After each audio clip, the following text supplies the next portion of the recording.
या ठिकाणी पाहणीसाठी आलेला होता। 6 कामगारांचा अपघात झाला, एकाचा दुर्दैवी मृत्यू झालेला आहे। काय तुमची मागणी असणार आहे, काय सांगाल, काय प्रशासनाला निर्देश देणार आहात?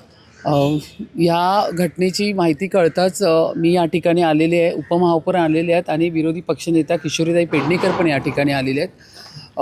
अतिशय वाईट अशी दुर्घटना या ठिकाणी झालेली आहे। ही सुभाषनगर कॉलनी आहे। या ठिकाणी अशा म्हाडाच्या त्यावेळेच्या बिल्डिंग्स ज्या त्यानंतर सगळ्या रजिस्टर झालेल्या आहेत, त्यामुळे तसं म्हाडाच्या याच्यामध्ये आपण नाही म्हणता येणार, कारण माझी स्वतःचीच 18 नंबर बिल्डिंग माहेर असल्यामुळे माझी बाजूलाच बिल्डिंग आहे।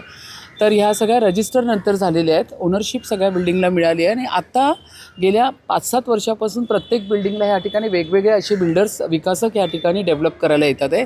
36 नंबर बिल्डिंग आहे आदित्यराज, ह्या ठिकाणी डेव्हलपर विकासकाचं या ठिकाणी काम चालू होतं। अतिशय निष्काळजीपणे आहे हा, अजिबात हे टॉलरेट केलं जाणार नाही।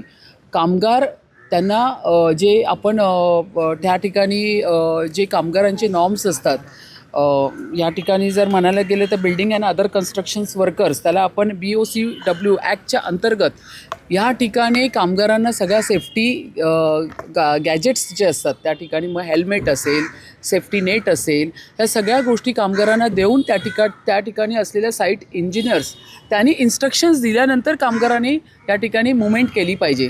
इंजिनियर्स कुठे होता या ठिकाणचा? या ठिकाणी विकासक आणि त्यांनी कोणाला जे कॉन्ट्रॅक्ट दिलं होतं तो कॉन्ट्रॅक्टर आणि त्याचे साईट इंजिनियर्स या ठिकाणी उपस्थित असायला पाहिजे होते।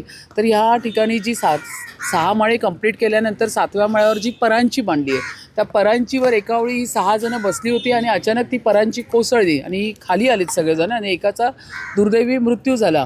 5 जणं राजावडे हॉस्पिटलमध्ये ॲडमिट आहे, 1 जण ICUमध्ये आहे। ही सगळी बातमी मी आता घेतली आणि इथून आम्ही राजावडे हॉस्पिटलला पण चाललो आहोत।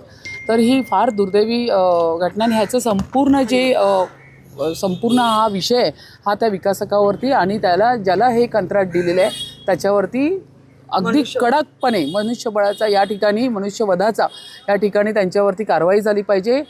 IPS कलम 304 या ठिकाणी लागलं पाहिजे।